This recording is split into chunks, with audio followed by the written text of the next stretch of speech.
Happy weekend semuanya. Video kali ini saya akan membahas ya video yang jadi request dari viewer atau subscriber di mana dia meminta membandingkan antara BSDE, MDLN, ASRI dan DIL mana yang terbaik secara fundamental, dan saya akan membahas sekalian ya fundamental, sekilas dan juga teknikalnya. Seperti apa? Check this out. Sekarang bisa join grup belajar investasi saham. Bisa dengan bikin akun Mirai deposit 10 juta atau membayar 400.000 untuk selamanya. Gimana caranya? Link ada di deskripsi. Info lebih lanjut bisa hubungi ke DM Instagram kita. Oke, ini dari Kak Erzan 1179, di mana Pak tolong kalau bisa review saham-saham properti fundamental aspek seperti BSDE, MDLN, ASRI, DIL. Mana yang terbaik untuk hold minim setahun ke depan? Terima kasih. Oke, aslinya ini sektornya bisa dikatakan sektor yang sangat terdampak, di mana kemarin kenaikan suku bunga ditambah sudah saya bahas juga, BI sudah ngetok palu dan naikin suku bunga di 6% kalau nggak salah, dan saya sudah membahas di video yang tentang kenaikan suku bunga. Bentar, channel mana nih? Nah, channel Anda. Oke, Kalian aku yang kenaikan suku bunga. Nah, ini suku bunga naik dan pergerakan asing selama seminggu ini sudah saya bahas. Apa efeknya ya kenaikan suku bunga itu? Salah satunya itu aslinya berdampak ke sektor properti. Nah, cuman dampaknya positif atau negatif? Kalau menurut saya dampaknya negatif, karena dengan kenaikan suku bunga akan berefek pula dengan kenaikan kredit pula ya. Kreditnya juga akan naik. Suku bunganya aja 6% ya. Berapa nominal dari kreditnya? Pasti di atasnya itu. Nah, itu akan sangat menekan sektor-sektor properti. Nah, ini ada 4 ya, MDLN, ASRI, BSDE dan juga DIL.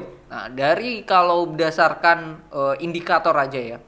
Karena kalau kita bahas secara laporan keuangan semuanya ini panjang banget. Mungkin nextnya ya. Kalau mereka sudah bagi laporan keuangan kuartal ketiga. Nah, ini kan ada yang belum ya. MDLN belum. Terus kalau kita cek ASRI ya. ASRI di kuartal ketiganya dia juga belum update. MDLN belum, ASRI belum, DIL kita cek juga. DIL juga di kuartal ketiga mereka belum rilis. Terus BSDE juga laporan keuangannya kayaknya belum juga. Belum juga. Nah, jadi kita tunggu update-nya. Kalau mereka sudah update, nanti akan saya bikin video satu persatu dari keempat saham ini ya. Nah, cuman kita based on indikator berdasarkan kuartal kedua. Kalau berdasarkan kuartal kedua, saya akan mengatakan laba paling luar biasa itu terjadi di BSDE, kenaikannya sangat signifikan dibandingkan tahun lalu. Nah, kalau kita bandingkan ya dengan kenaikan laba, BSDE terdepan. Cuman kalau kita bandingkan net profit margin yang mereka dapat, nah ini paling tinggi, itu bisa dikatakan BSDE masih terdepan dengan 14,93.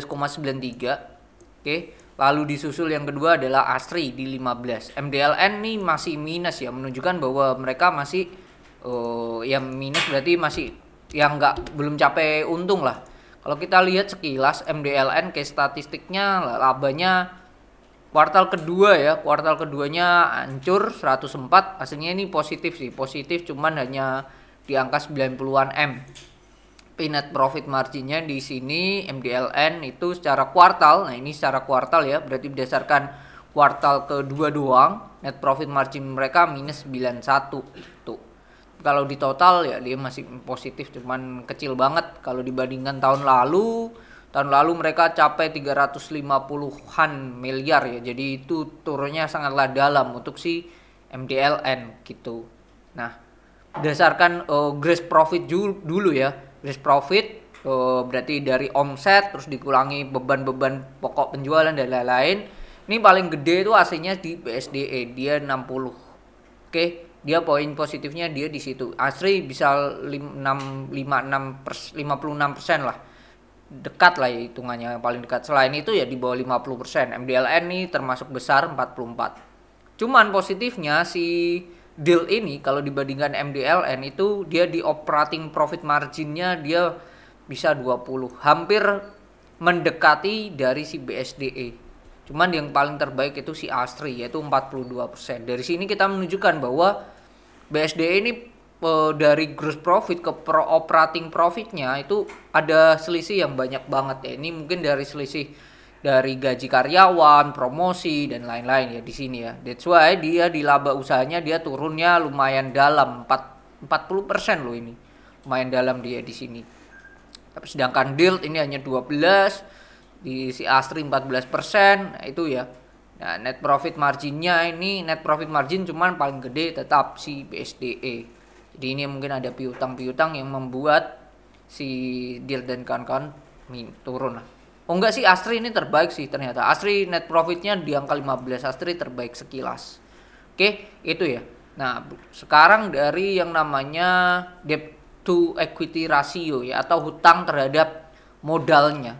Kalau berdasarkan kuartal ya, kuartal ini paling kecil itu bentar nih, malah saya paling kecil nih tetap si BSDE 0,36. Lalu selanjutnya Asri, baru disusul DILT dan MDLN. Itu ya kalau hutangnya, hutang paling kecil si BSDE. Nah, sekilas kalau dari sekarang murah apa enggak? Kalau kita lihat di PI rasio paling murah itu MDLN 4. Selanjutnya di BSDE 8 dan Asri 9. Nah, ini deal lagi mahal-mahalnya 25. Oke, 25 kali. Kalau secara PBV, book value, nah ini kalau secara book value-nya current book value per share, nah ini price to book value-nya nggak ada ya. Satu banding berapa gitu, 0, berapa, nggak ada ya. Kita harus cek satu persatu. Di MDLN ini PBV-nya ada di angka 0,20. Wow, kecil banget.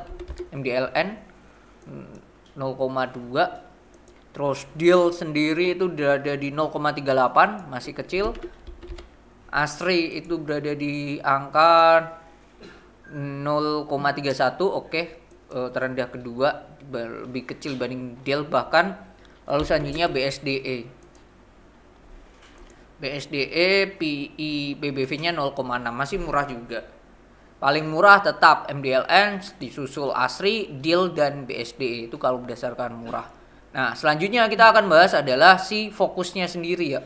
Fokus dari keempatnya ini apa? Nah, ini kalau tampilan website dari MDLN ini ada township development, residential, ini bentuk apa ya? Bisa industrial town juga nih ya, sektornya ya. Hospitality and commercial. Lalu dari DILT sendiri, DILT ini paling besar kalau setahu saya di industrial memang. BSDE, ini BSDE, dan ini website dari Asri. Nah, kalau saya bahas ini ya, kita baca dari kontan, sama-sama semuanya dari kontan. Ini DILT ya, fokus tahun depan, DIN optimis, terus faktor likuiditas, kenaikan tersebut batas bla bla bla. Tren penjualan perusahaan segmen perumahan di tahun 2002 cukup bagus, menandakan kepercayaan dan minat beli konsumen khususnya end user mulai pulih dan bertumbuh. Oke. Sesuai rencana kami akan meluncurkan beberapa klaster baru di sejumlah kawasan perumahan yang kami kembangkan, poinnya di situ ya. Jadi dia akan meluncurkan beberapa klaster. Sementara untuk proyek mixed use and high risk, perseroan sudah mulai melakukan serah terima apartemen, oke, di Jakarta Pusat. Pembangunan apartemen SQ Res sudah masuk tahap penyelesaian untuk unitnya bla bla bla ini. Oke, cuman fokusnya tadi ya di proyek perumahan tadi, klaster tadi. Ini kalau si DILT. Lalu selanjutnya kalau si BSDE, oke, ini BSDE masih konsisten mencetak pertumbuhan kinerja hingga semester 1. Nah, ini yang gede banget. Mengapresiasi BSDE merupakan salah satu emiten properti yang tetap kuat. Oke, pendapatan berulang, mengenalkan iklan bla bla bla. Kedepannya Katalis pendorong bagi marketing sales BSD adalah dibantu peluncuran proyek-proyek baru, terutama produk rumah tapak. Nah ini fokusnya rumah tapak. Kalau yang si deal tadi adalah cluster ya. Ini rumah tapaknya bisa dikatakan BSD lebih oke lah. Nah, sedangkan MDLN fokus pasarkan sektor komersial Jakarta Garden City. Nah, dia lebih ke komersial. Oke, kalau Alam Sutra akan mengandalkan proyek properti di Serpong, Tangerang tahun depan. Oke, dan punya cukup tabungan lahan landmark di 2 wilayah. Dan memang Asri ini salah satu landmark terbesar ya, salah satunya. Landbank lah kok landmark. Oke. Bakal fokus di proyek kota terpadu, township. Oke, lebih ke apartemen dan siap melego klaster perumahan perdana sebanyak 300 unit di Pasar Kemis. Oke. 18 menara, jangkauan 18 menara kota Ayodhya. Nah, ini fokus-fokus mereka gitu. Terus kalau kita lihat sekilas, kalau berdasarkan dari chartnya dulu lah. Oke, sebelum nanti ke kesimpulan BSDE sendiri. Nah ini lagi downtrend di bawah MA 200, peluang makin turun makin besar. Asri pun juga sama. Lalu deal kalau kita lihat, oke, deal ini baru di bawah persis. Lalu MDLN, Modern Land Realty, nah ini juga di bawah. Jadi bisa dikatakan semua perusahaan properti ini sedang downtrend, sedang di bawah MA 200. Itu secara chartnya. Jadi kesimpulannya kalau menurut saya dari keempat ini mana yang terbaik kalau dari sekilas doang dan prospek-prospeknya dan lihat kondisi makronya seperti itu. Kalau menurut saya secara kesimpulan ada beberapa ya. Yang pertama menurut saya kurang fair, kalau kurang tepat BSDE ini di-compare dengan Asri, Deal dan MDLN. BSDE ini kalau saya menilai lebih cocoknya di-compare dengan Pakuwon, lalu Ciputra dan juga CTRA ya. CTRA, Pewon sama Sumerekon, SMRA dan BSDE sendiri. Jadi BSDE, SMRA, terus Pakuwon, PWEON dan CTRA. Harusnya di compare dengan 4 perusahaan properti lah ya, blue chipnya lah. Menurut saya lebih fair kalau dibandingkan dengan itu.